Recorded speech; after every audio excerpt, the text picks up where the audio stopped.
Welcome back to the bench. We're still looking at the Knob Sound 6P1 push-pull amplifier. I've done the voltage checks. I got the cathode resistors swapped back the way they should be. I made sure that we had B+ where we should before I put tubes in it. Then I went ahead and populated the tubes. I tipped it upside down and turned it on.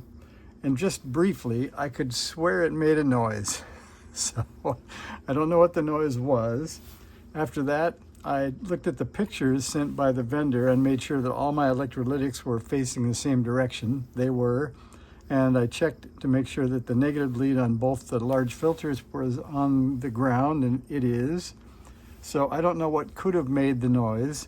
So then I thought the thing you guys would probably enjoy the most is I'll hook up two speakers, and I've got a CD player up on the bench. I'm going to hook up the CD player. And let's see. We don't have a volume knob yet, so we need to unpack our carefully taped up volume knob and apply that to this fine piece of electronics. And there is our knob. Looks like that, and it has a flat screwdriver set screw in it, so we're going to get that. And this is a detented knob of some kind, so we're going to put this on so that well, I guess we have to loosen that screw so that low volume looks like low volume. And it's a set screw pot on a knurled shaft, so technically we should have a little sleeve that we put over that, but we don't have one right now. So there's our volume knob. I'm going to turn that all the way down just for the suspense factor, and also to see if we can hear it make a noise before we when we power it up. So we're going to add the power cord. Switch should be off. All right, I'll tip the camera back just a bit so you could see smoke in case it in case it rises from the top up here, so watch for that. All right, we're going to turn it on. Maybe we'll turn it sideways so you could maybe get a glimpse of the tubes. They might turn on also. And I'll move this light out of the way so we can see that.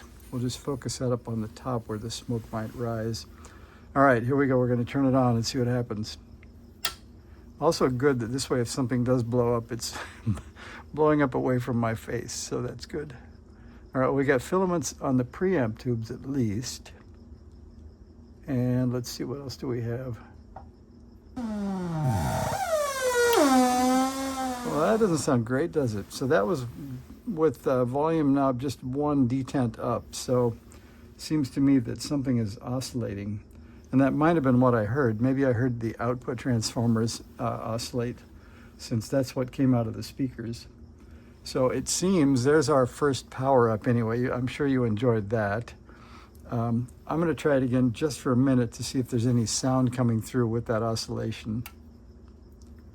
And we'll see if that's a positive sign of something. And then, oh, there is.